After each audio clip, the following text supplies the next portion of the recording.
Hello, this is Bob Oros coming to you with lesson 19 from Hatch, New Mexico.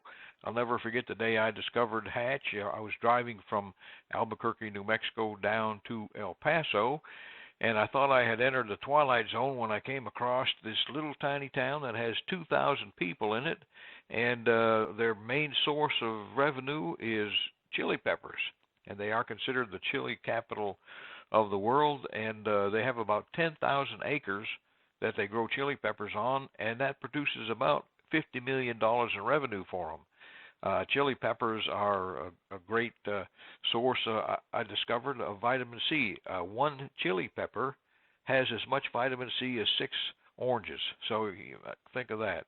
There's another reason for eating chili peppers, which is this is going to be my new diet.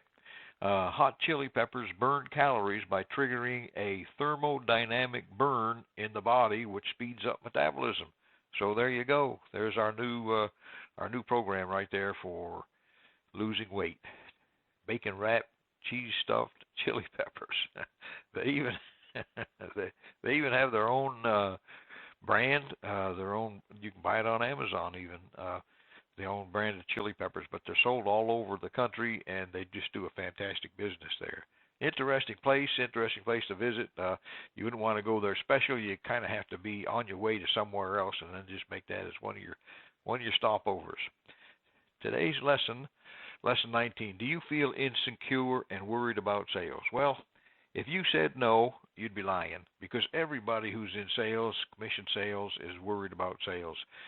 You always have this feeling that, oh boy, I don't know if it's going to work. I don't know if I'm going to be able to sell enough to make my bills, and it's just a high anxiety business. So there is a cure for that, and there is a cause for that. And this lesson is going to show you exactly how to overcome that fear of insecurity. It's not a difficult thing to do, but it's just a kind of a mind thing that you have to work on. And once you do react positively to this lesson, you'll be able to feel that freedom that you have from just going forward without having that brick wall of insecurity in front of you. So I hope you're having a great day. Look at this lesson. Make sure you digest it real well. There's a great story in here about Colonel Sanders that you need to read, because he was one of the pioneers of the food business, and very, very interesting. So take this lesson to heart, take it serious, and have a great day, and go out and sell something. Make some money. Talk to you soon.